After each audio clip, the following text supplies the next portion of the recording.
This is going to be a multi-chemistry SLI Power Sports battery cranking stress test. The meter on the right is showing current. Every digit is an amp, so right now with the key on, the battery is drawing 19 amps. The meter on the left is going to be recording voltage as well as minimum voltage, which we'll pay attention to. We're also going to count the number of times the battery cranks over. The bike is an Aprilia Capanord 1000cc V-twin, and we're starting this test off with a Deca ETX14 AGM battery, as it is an excellent battery. An Odyssey is perhaps a little bit better, and a Yuaso not quite as good, but this is our reference benchmark test.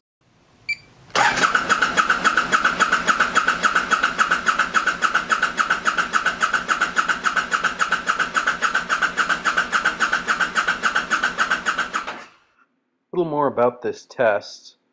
The bike set for 1 minute drawing 19 amps before we first cranked it over for 10 seconds. We're going to repeat this over and over again, waiting 1 minute and 50 seconds in between tests so the starter can cool a bit, and then cranking for 10 more seconds, and we're going to keep doing it until the battery is exhausted or I get bored.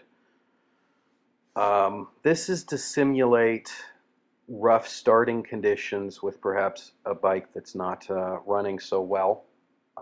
It's about as hard on a battery as you can get. And the numbers we're looking at here, 444 RPM was what the engine cranked over at, average throughout that 10-second test. That's based on slowing the video down and counting the compression strokes in a 10-second period. The minimum voltage was 10.505 volts. That's not quite as important. More is better, same with cranking speed. Higher speed is better. The minimum voltage is going to be a little variable based on where we catch the engine in relation to the compression stroke when the start button is first hit.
Here we go, one on top of the other.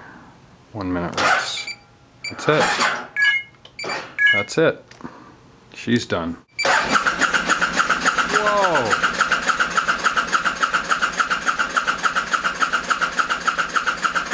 That's an impressive crankover.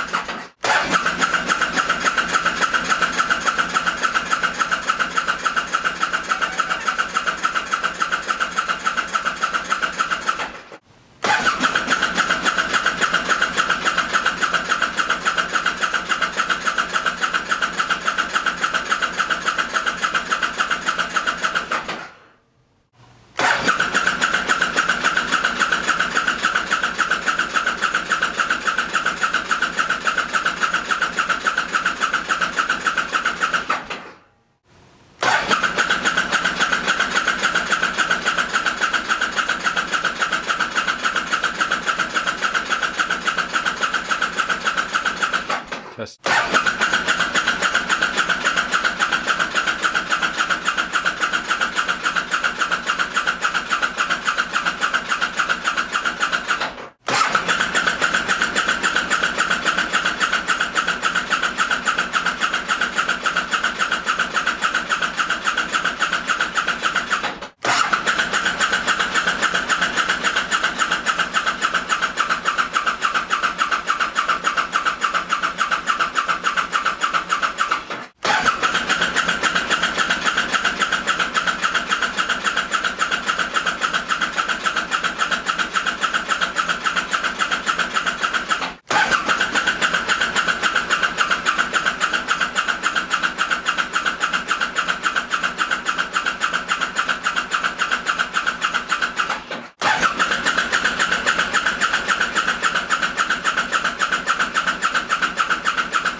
Not bad. How were accurate RPMs recorded for this test? Simple. Slow the video down, wait to the 1/10 of a second for when the starter button is hit, and stop counting when you reach exactly 10 seconds. Exciting, just like watching paint dry.